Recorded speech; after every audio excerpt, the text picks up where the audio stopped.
1, go!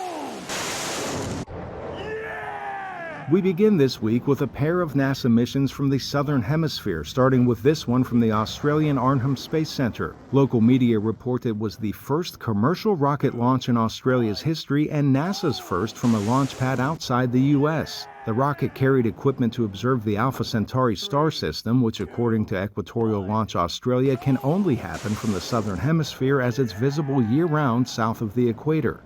3, 2. Moving now to New Zealand, where aerospace manufacturer Rocket Lab's Electron rocket carried NASA's Capstone device to map a path for the orbit of a moon-based space station named Gateway. NASA dubs Gateway a staging point for long-term deep space exploration. The mission was in support of NASA's Artemis program, which looks to put people on the moon for the first time in half a century. In other news, it was July 4th, American Independence Day 1997, when NASA scientists got news that the Mars Pathfinder landed on the Red Planet. Pathfinder was the first robotic rover to visit Mars. The lander returned more than 16,000 images, while the rover sent back another 550 in what was considered a highly successful mission.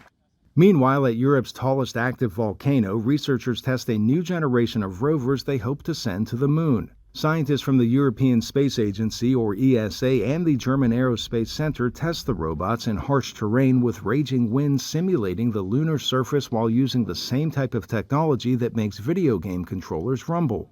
We use haptic controllers to move our robots, especially move robotic arms. So imagine you have a normal joystick and you control an arm. It follows the movement, but with haptic feedback you indeed would feel what a robot feels. So if you move our haptic device and the robot touches an obstacle, you indeed feel the touch.